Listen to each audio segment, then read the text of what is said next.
Sabiduría y apoliticidad en el pensamiento de Epicuro. Un ensayo de Marisa Di Venosa, Universidad Nacional de Lanús, Argentina.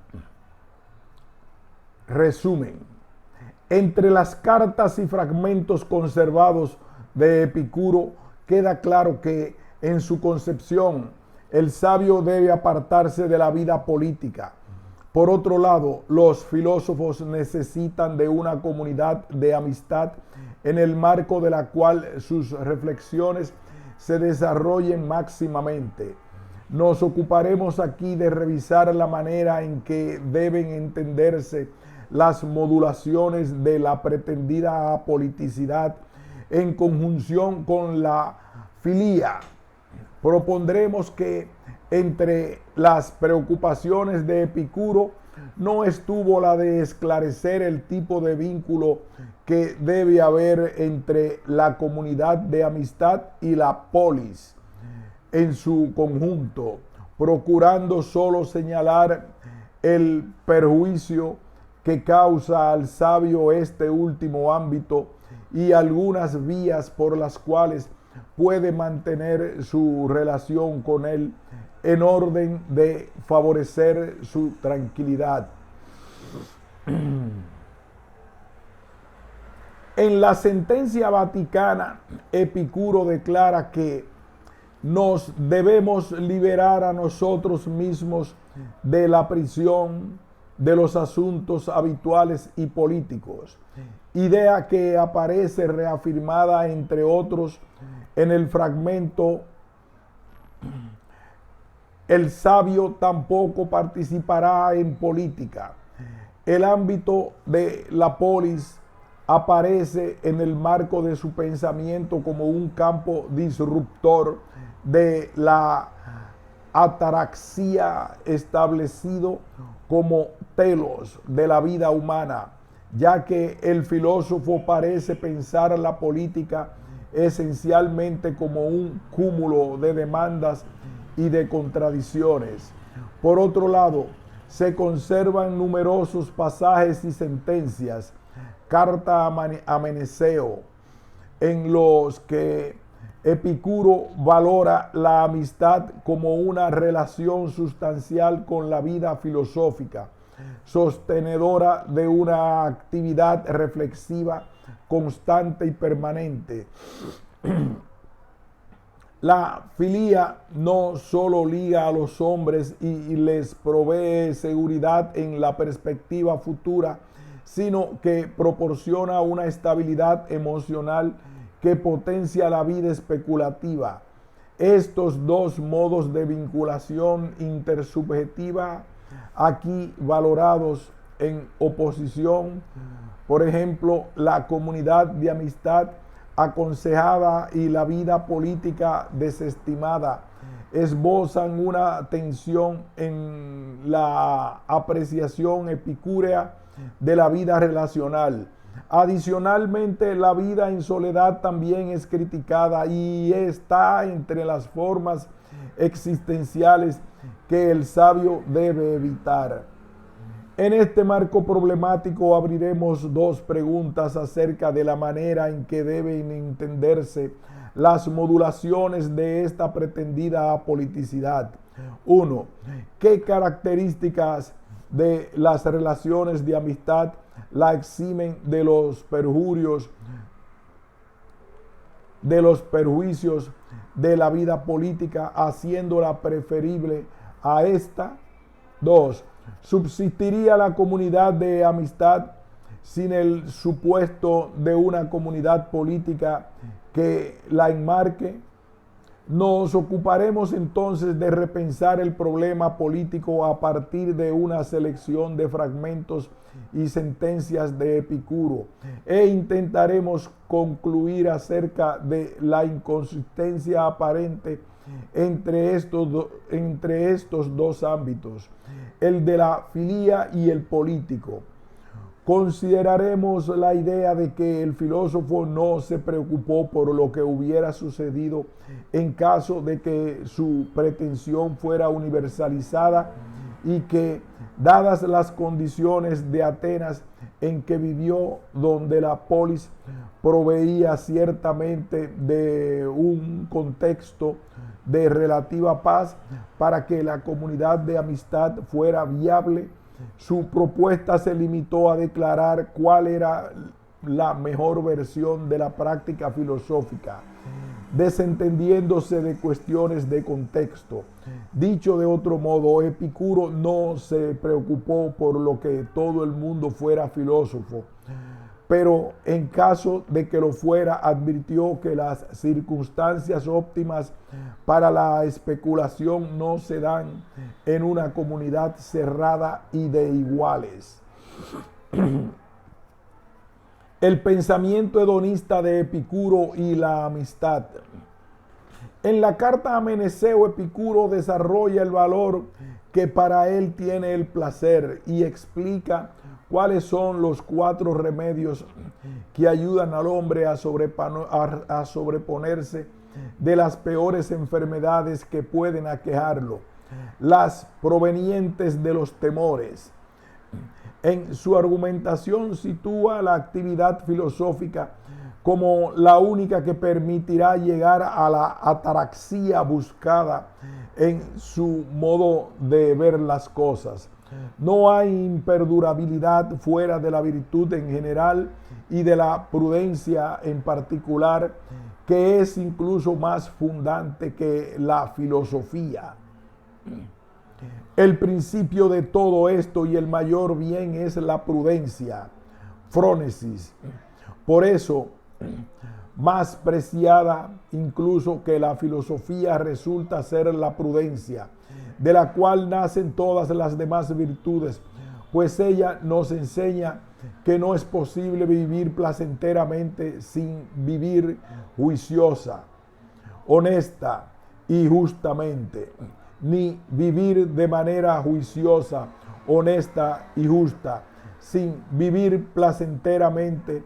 En efecto, las virtudes son connaturales, sin efficacia, con el vivir placentero, y el vivir placentero es inseparable, acoristón de ellas. Carta a Meneceo 132. De entre las virtudes, en la frónesis se resuelve la excelencia toda, porque es la que permite elegir y rechazar con fundamento. Es arqué pantón, y en consecuencia resulta lo más honroso, timioterón, para el hombre. Es el conocimiento del límite, por eso permite decidir mediante un cálculo, logismos, lo mejor para la vida en su conjunto, aquello en lo que encontramos el mejor placer. Las elecciones pueden estar guiadas por opiniones falsas y es posible entonces elegir algo que no conlleve realmente placer. Frente a este riesgo, solo el cálculo prudente evita la perturbación y la perdición del alma en elecciones ineficaces. El placer, al que el pensador dedica prácticamente toda su carta, es concebido como connatural, singénicos, pepicuia, simentresi, al hombre. Señala diferencias entre el goce del alma y el del cuerpo. Es incluso pasible de ser modelado a partir de la austeridad, como leemos en los parágrafos de la misma epístola. Y estimamos la autosuficiencia, autarquía, como un gran bien, no para que en todo momento nos sirvamos de poco, sino para que, si no tenemos mucho, con poco nos sirvamos, enteramente persuadidos de que gozan más dulcemente de la abundancia los que menos requieren de ella, y que todo lo natural es fácil de lograr, pero que lo vano es difícil. Esta especie de entrenamiento en lo mínimo orienta el disfrute humano hacia su acrecentamiento, dado que para Epicuro hay cosas en nuestra vida que escapan a la voluntad, la psique, la suerte, tanto como la eimeramene, el destino. La práctica en la austeridad aseguraría un margen firme de placer, pues si estamos acostumbrados a disponer de lo mínimo cuando la suerte se nos someta a situaciones adversas, podremos sin duda sobrellevarlas con una mínima afectación. Contrariamente, poblar la vida de goces crecientes, buscando ampliar todo el tiempo el límite del placer, constituye para el hombre una trampa, ya que por un lado se hará máximamente dependiente del objeto de deseo y por otro no podrá contenerse con poco. La ascesis en la morigeración del disfrute es entonces un paso importante en la consecución de la imperturbabilidad. La exhortación a practicar la filosofía tiene como fin hacer consciente a Meneceo de la necesidad de ejercitarse, práctica y meletea, acostumbrarse, sinetesi, recordar, mnemoneutón, reflexionar, analogisteón, meletea. En ese cálculo prudente único camino que puede conducir al hombre al mejor de los modos posibles de vida.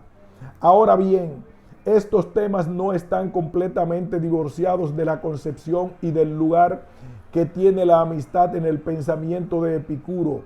Si bien este tema no está abiertamente tematizado en la carta, en ese contexto hay dos segmentos que lo evocan. Recordemos primero el pasaje 135 que cierra la epístola.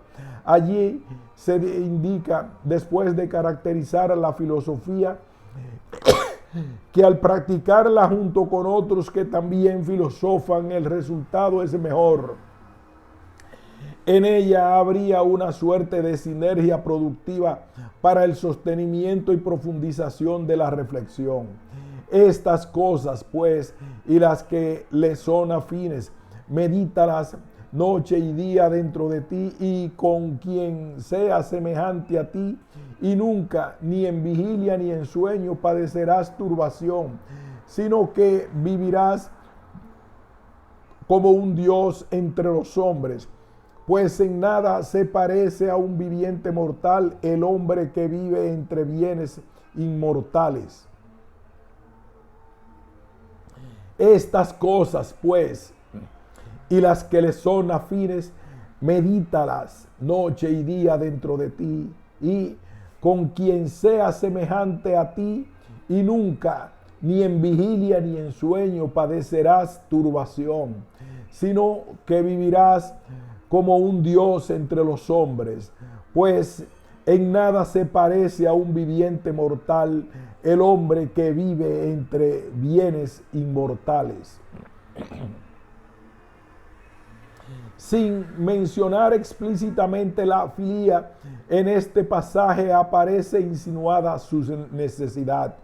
En el pasaje 127, por otro lado, Epicuro adelanta la idea de que ninguna situación futura es en sí misma tranquilizadora ni portadora de estabilidad. Ha de recordarse que el futuro ni es completamente nuestro ni completamente no nuestro, a fin de que no lo esperemos con toda certeza como si tuviera que ser, ni desesperemos de él como si no tuviera que ser en absoluto. En la medida en que muchas cosas imprevistas pueden suceder, el futuro que no dominamos completamente es una fuente de intranquilidad. Como decíamos más arriba, Epicuro piensa que hay cosas dependientes del hombre, otras dependientes de la fortuna, tiqué, y otras incluso que se nos imponen con necesidad. En este espectro de eventos no dependientes de nuestra voluntad, la perturbación no tardará en aparecer. El hecho de que no poder prever, de no saber cuál será la suerte propia, enfermedades, accidentes, etcétera, crea sin duda una incertidumbre que daña la imperturbabilidad buscada. La amistad es introducida entonces también como un paliativo a esta debilidad de la psiquis humana. Pero para encontrar expresión de este puente entre amistad y ataraxia, debemos abordar la lectura de algunas sentencias epicúreas. Veamos algunas de ellas.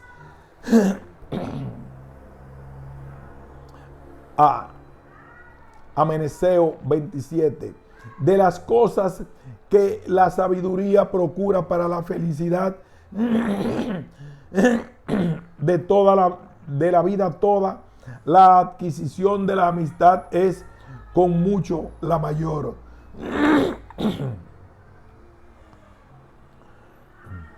Toda amistad es elegible por sí misma, pero ha llegado a su comienzo a partir de la utilidad o feleia. Padezcamos junto a nuestros amigos, no llorando, sino reflexionando. Frontizo. El sabio no sufre más cuando es torturado, sino cuando un amigo es torturado, y es capaz de morir por ese amigo, pues si traiciona al amigo, su vida toda quedará arruinada debido a su falta de fidelidad y se verá incapacitado para avanzar. En estas sentencias aparece la conexión clara entre la sabiduría y la amistad.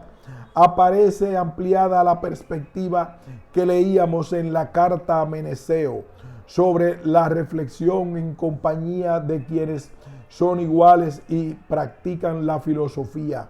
La felicidad es fruto de la percepción sabia del valor que tienen dichas relaciones. No filosofamos también en abstracción de una comunidad de amistad. En la segunda sentencia citada, Epicuro agrega algo que será nodal para comprender su concepto de amistad. Surge a partir de su utilidad o feleia. Es útil en tanto favorece la práctica mejor para la mejor vida. El fragmento ha suscitado debates porque declara que la amistad es elegible por sí misma. Eautet. Cuando el mismo pensador dice que lo único elegible por sí mismo es el placer. En todo caso, es elegible, interpreta Aoís en términos relativos a los placeres disfrutables por el hombre. Y en lo referente a nuestro interés, esta utilidad ha sido pensada como uno de los motores que veremos más abajo en una perspectiva diacrónica. Explican la fundación de la polis. La amistad será útil en un sentido por permitir una vida en la confianza y por ende procurar seguridad futura, cosa esencial a la hora de lograr la imperturbabilidad. Los fragmentos que transcribimos como C y D explicitan la naturaleza de la verdadera amistad. El amigo sufre y se regocija con el amigo. El amigo es aquel con quien se reflexiona. La empatía que se da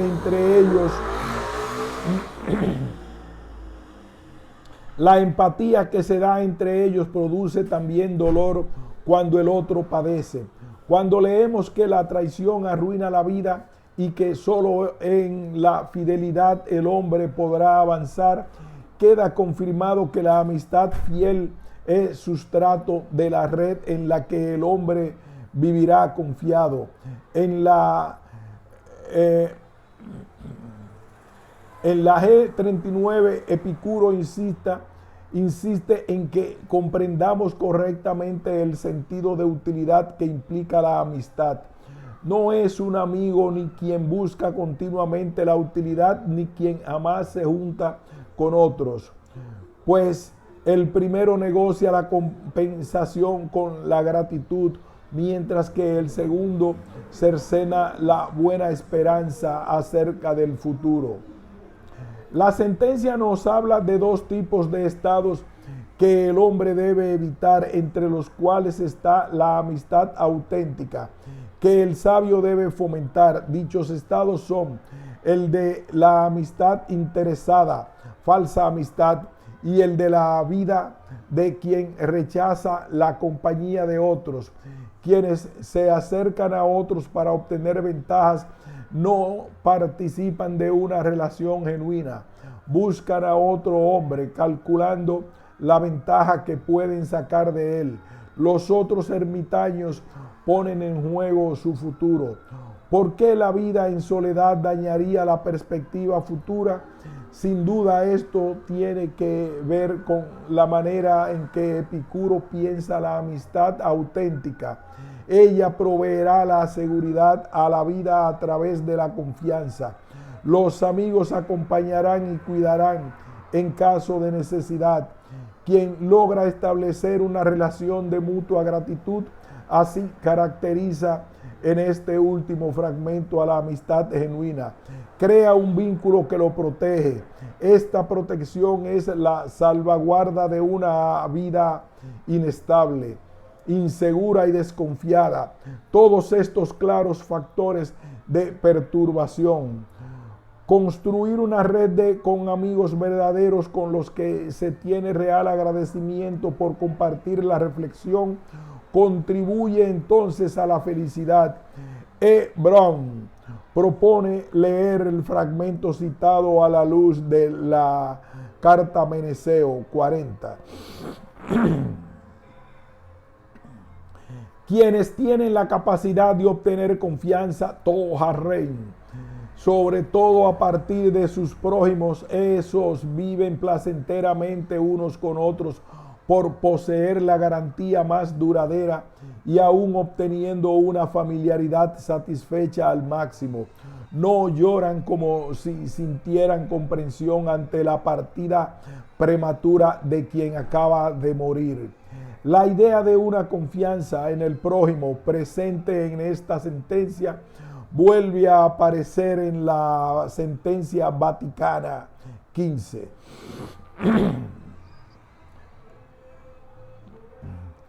Sentencia Vaticana 15. Estimamos nuestros caracteres como si fueran asuntos particulares de nosotros mismos, tanto si somos virtuosos y envidiados por los hombres como si no. De ese mismo modo es necesario que estimemos los caracteres de nuestros vecinos, toda vez que sean caracteres honrados.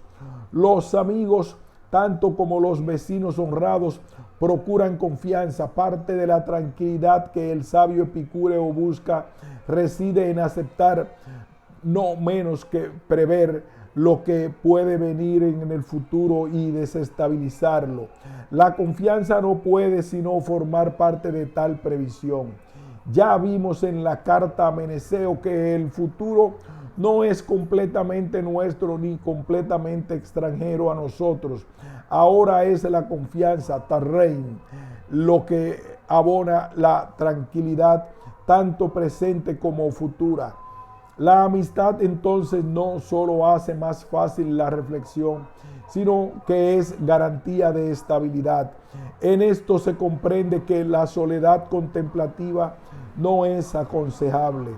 Tal como expresa Vieda, La amistad epicúrea es una forma de relación sofisticada que permite cristalizar la actividad filosófica de la mejor manera realizable para el hombre. Es que lo que verdaderamente necesitamos no son los amigos en tanto hombres, pares o seres humanos que nos acompañan materialmente, sino la confianza de tenerlos cerca que nos genera. La contracara de la seguridad provista por el amigo es el compromiso propio de no abandonarlo. Epicuro piensa así un terreno sólido sobre la que se asienta la ataraxia. El planteo comienza a volverse problemático cuando leemos afirmaciones como la siguiente que transmite Diógenes a Laercio. La compañía sinousia nunca es de utilidad, incluso en caso de que no dañe. Ni debe el sabio, dice Epicuro en los problemas y en los tratados sobre la naturaleza, casarse ni tener hijos. Sin embargo, en la vida hay circunstancias que lo desvían hacia el casamiento.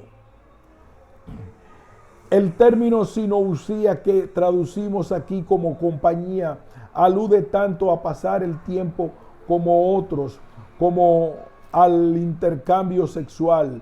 Como quiera que optemos por traducirlo aquí, no se trata de una relación que incluya la filía, que en términos generales es una sinousia.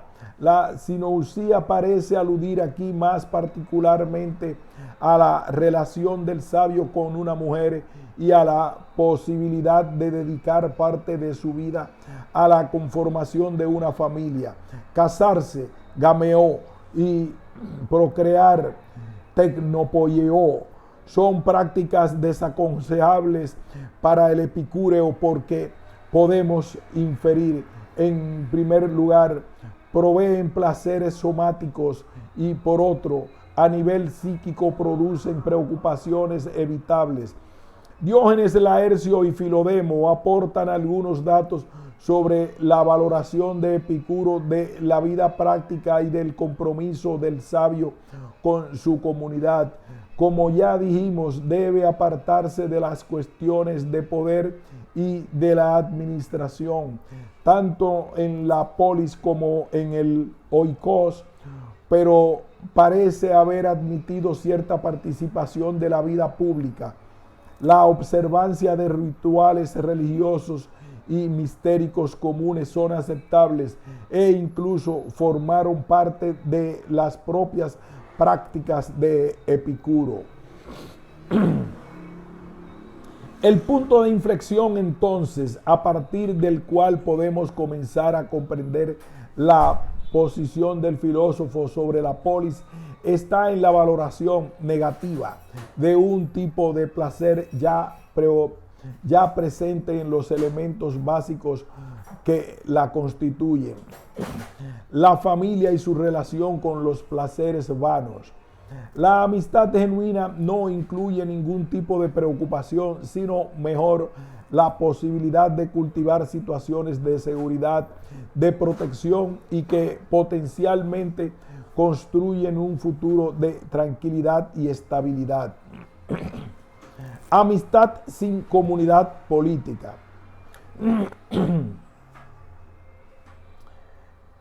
En directa relación y coherencia con esta desestimación de las relaciones familiares, comienza a tener sentido lo expresado en las sentencias siguientes. El sabio tampoco participará en política. Ni la multitud de riquezas, ni la importancia de las ocupaciones, ni ciertos cargos políticos, ni poderes poseen en sí la felicidad o la buenaventura. Más bien la poseen la ausencia de sufrimiento, la docilidad de nuestras pasiones y la disposición del alma que ha definido lo que se da conforme a la naturaleza. Entorno político implica inestabilidad, conflicto de poderes, multiplicidad de obligaciones y ocupaciones. En síntesis, alejamiento de una situación de ataraxia. Es por esto que no está vista por Epicuro como una condición natural. Es negativa y debe ser evitada.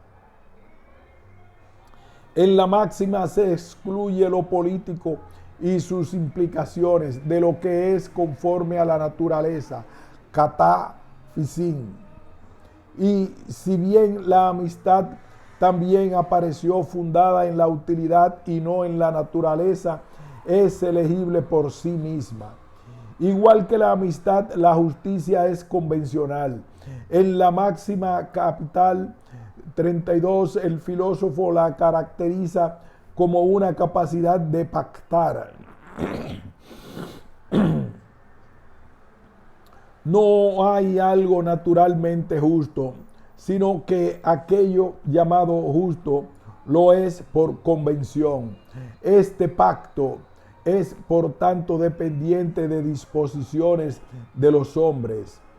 Recordemos la sentencia 32. Igual que la amistad, la justicia es convencional. En la máxima capital 32, el filósofo la caracteriza como una capacidad de pactar. No hay algo naturalmente justo, sino que aquello llamado justo lo es por convención.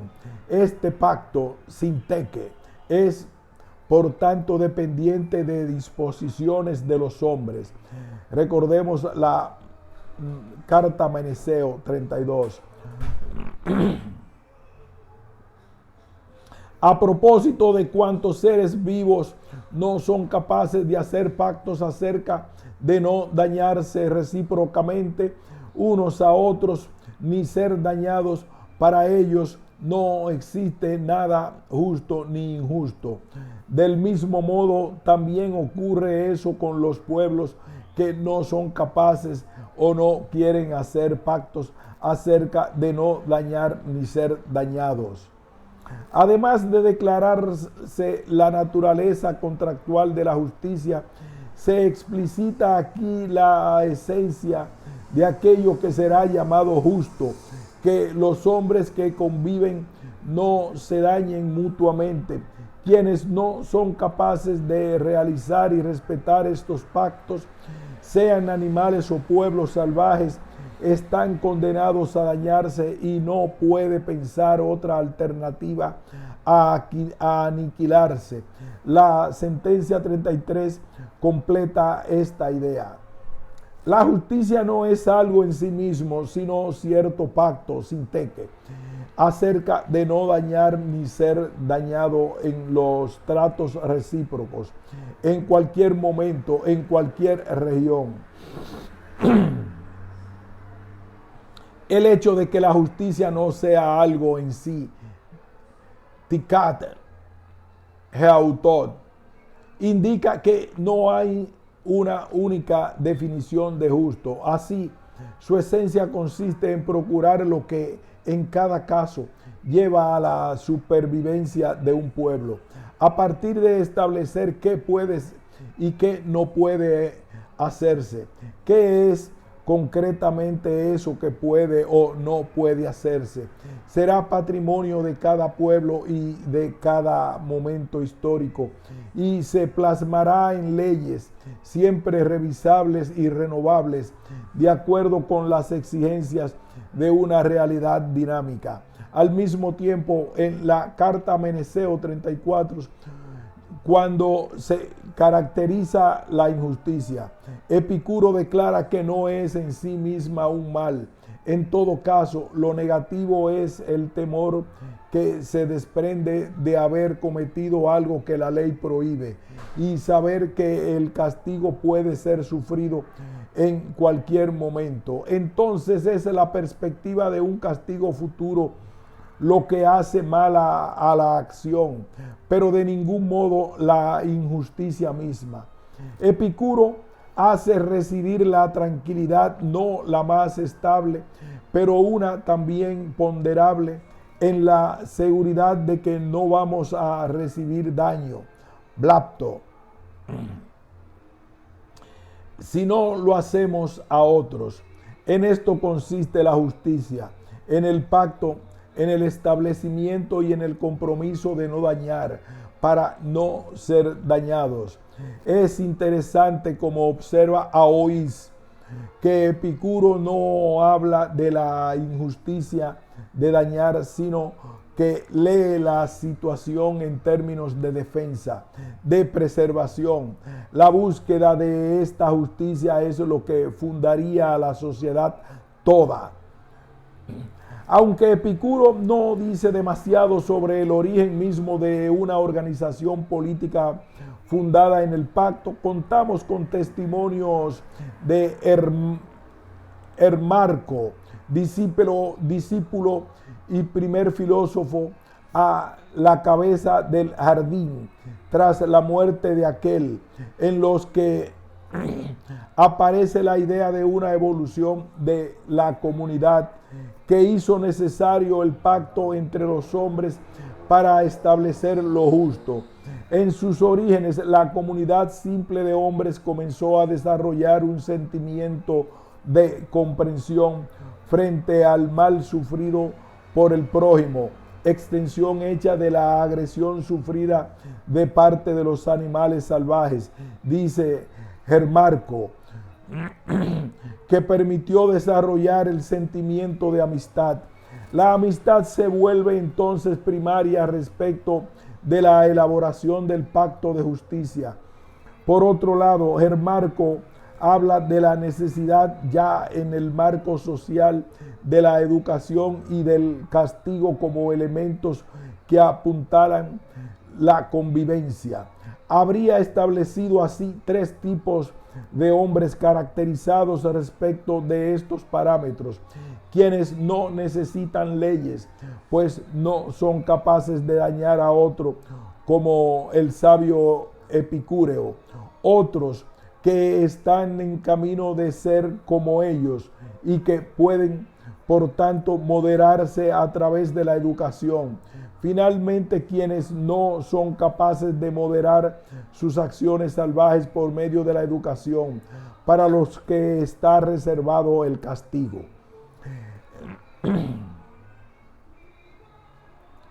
Repetimos completo este párrafo. Aunque Epicuro no dice demasiado sobre el origen mismo de una organización política fundada en el pacto, contamos con testimonios de Hermarco, discípulo y primer filósofo a la cabeza del jardín tras la muerte de aquel, en los que aparece la idea de una evolución de la comunidad que hizo necesario el pacto entre los hombres para establecer lo justo. En sus orígenes, la comunidad simple de hombres comenzó a desarrollar un sentimiento de compasión frente al mal sufrido por el prójimo, extensión hecha de la agresión sufrida de parte de los animales salvajes, dice Hermarco, que permitió desarrollar el sentimiento de amistad. La amistad se vuelve entonces primaria respecto de la elaboración del pacto de justicia. Por otro lado, Hermarco habla de la necesidad ya en el marco social de la educación y del castigo como elementos que apuntalan la convivencia. Habría establecido así tres tipos de hombres caracterizados respecto de estos parámetros. Quienes no necesitan leyes, pues no son capaces de dañar a otro. como el sabio Epicúreo. Otros que están en camino de ser como ellos y que pueden, por tanto, moderarse a través de la educación. Finalmente, quienes no son capaces de moderar sus acciones salvajes por medio de la educación, para los que está reservado el castigo. En el planteo de Epicuro, este desarrollo está ausente, a lo sumo, como en la carta a Meneceo 34 que ya recordamos. Contamos con la idea del gran riesgo que acompaña a la acción injusta, la perspectiva de recibir un castigo. Epicuro advierte varias veces sobre este punto.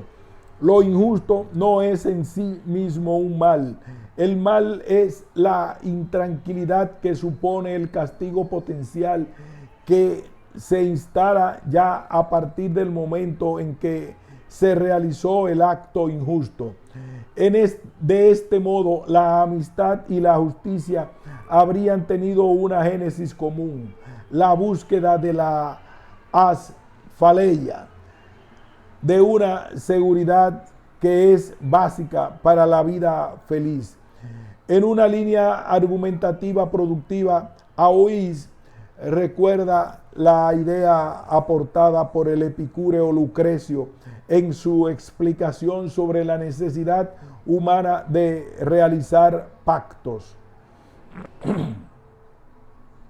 En su reconstrucción racional del origen de la justicia, Lucrecio destaca que el advenimiento del pacto en que se funda se hace posible gracias a un paulatino proceso de suavización molestere física y psicológica del rudo y solitario hombre primitivo debido al uso del fuego y de moradas y al establecimiento de la vida en familia que le lleva a establecer relaciones de amicities con los vecinos y pactos foedera para proteger a los débiles. Tanto los pactos a nivel político como la amistad a nivel comunitario forman parte de un plan racional para la vida tranquila. La perspectiva de su génesis da cuenta de la inspiración común que los anima. Se trate de un castigo o de un desamparo en la vejez, en ambos casos es la perspectiva de un futuro tranquilo lo que lleva al sabio a percibir la necesidad de establecer relaciones amigables con los demás. En el ámbito público, el temor de la inestabilidad que generaría la sombra de una venganza por una injusticia cometida es lo único que constituye una contravención a la justicia pactada. El injusto está lleno de gran turbación.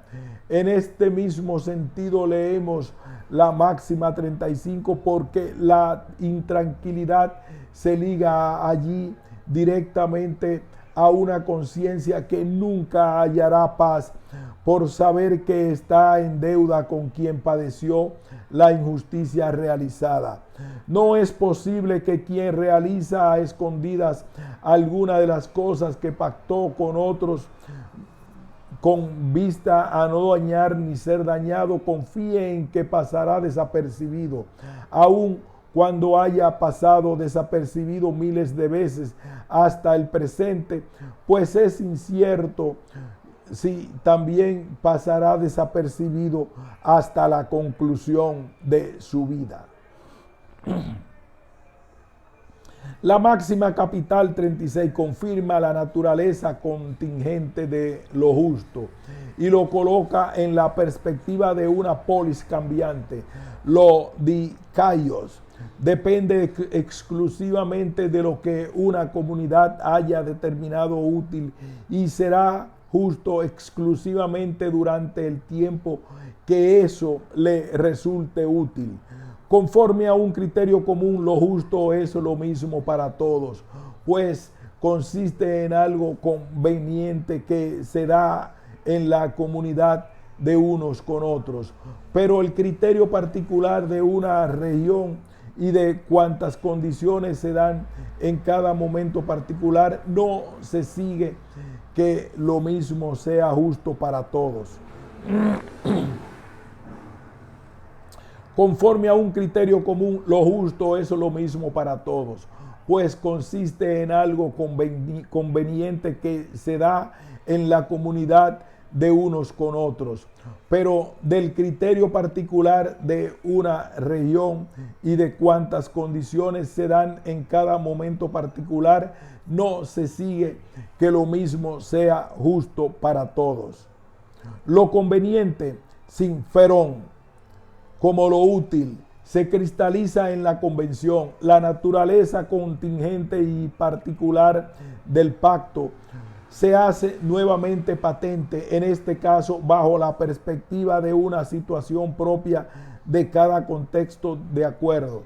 En la sentencia Meneceo 38, Epicuro vuelve sobre esta naturaleza contingente del pacto. Entre las cosas consideradas justas,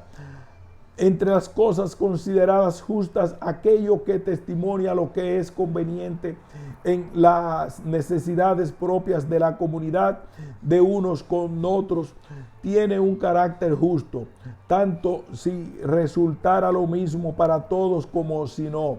Pero si se estableciera alguna ley y ésta no resultara conforme a lo conveniente para la comunidad de unos con otros, esto ya no contiene la naturaleza de lo justo. Y si lo conveniente conforme a lo justo cambiara, pero durante algún tiempo se armonizara con nuestra prenoción, no sería menos justo durante este tiempo para quienes no se confunden a sí mismos con voces vacías, sino que observan en dirección a los hechos. Lo pactado por diferentes comunidades puede ser lo mismo o no, pero incluso en el marco de una misma comunidad, lo que se ha establecido como ley, lo que resulta del pacto, puede volverse inoperante en un momento diferente al que se instauró. De este modo, la ley ya no será justa. El criterio último para la determinación de lo justo es netamente pragmático. En una lectura muy estimulante, Brown descubre que a pesar de la negativa explícita de Epicuro de participar de la vida política, asume la necesidad de que exista un marco político que dé estabilidad a una base social mínima a la comunidad de amistad de filósofos que propone.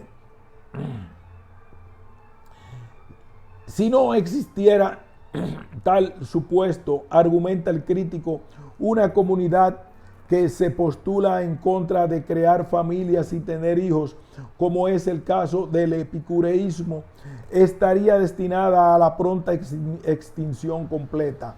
Otro tanto afirma Brown que debe pensarse acerca del ataque de comunidades exteriores respecto de la comunidad de amistad frente al argumento ab silentio por parte del Epicuro sobre la posibilidad de que exista una comunidad de amistad fuera de todo ámbito político. Long también sostiene que un estado presocial no hubiera podido sostener una vida tal como Epicuro la propone. No estaría disponible la subsistencia y seguridad mínima.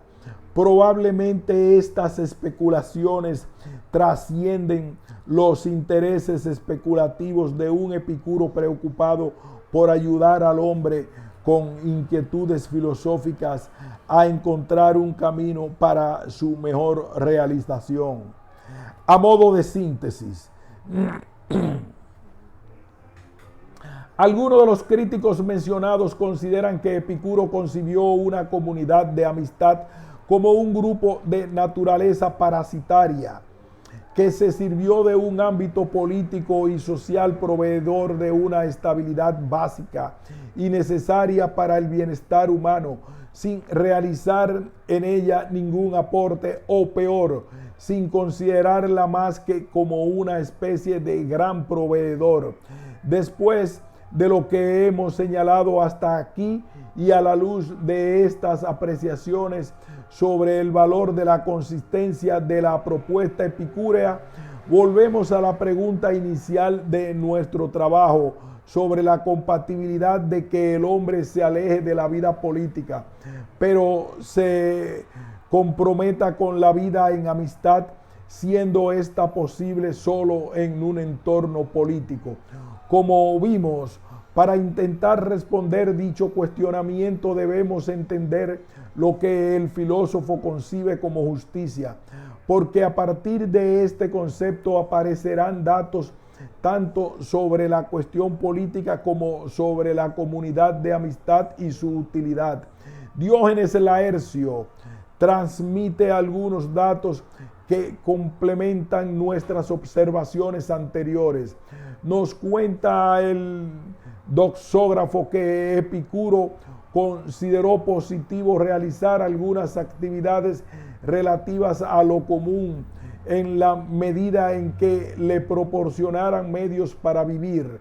El sabio podrá servir a un monarca de acuerdo a las circunstancias y tener una presencia pública, más allá de que en el jardín había espacio para el autoabastecimiento de alimentos.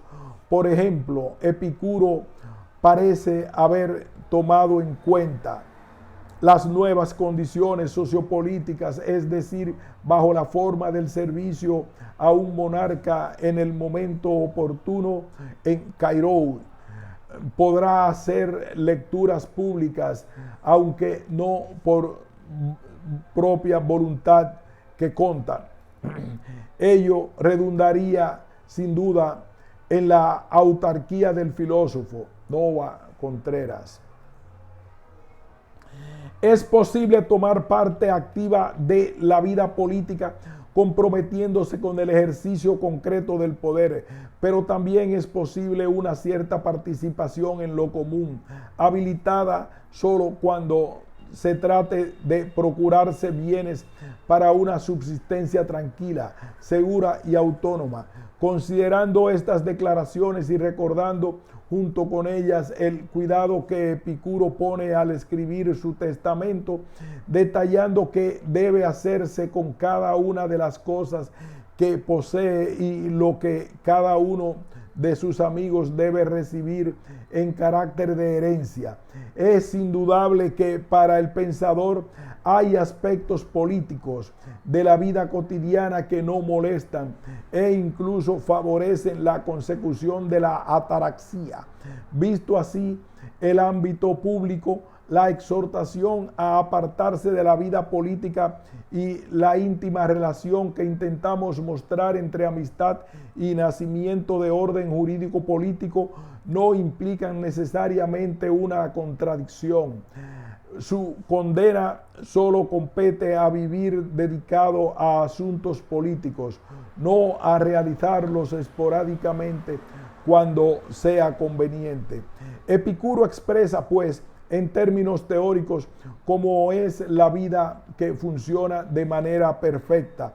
Vivir en una comunidad donde reine el agradecimiento y la vocación genuina de acompañar a los pares que filosofan. Mientras tanto, una vida práctica compleja se desarrolla alrededor. Esta no debe atrapar al sabio. Él no debe comprometerse, por ejemplo, como pretendió Platón, con el gobierno de la polis, pero en la medida en que su participación ocasional en la vida pública le preocupe medios para su estable tranquilidad, debe ser atendida. No irá voluntariamente hacia ella, pero tampoco luchará en su contra.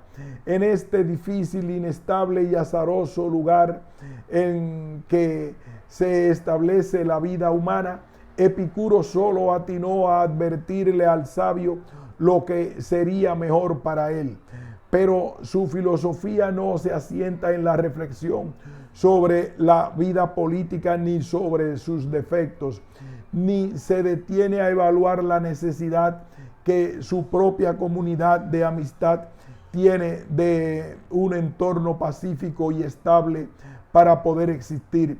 No hubo lugar ni interés en Epicuro para una reflexión política en sí misma. Las referencias marginales que conservamos al respecto dan fe de ello. Fin de este ensayo.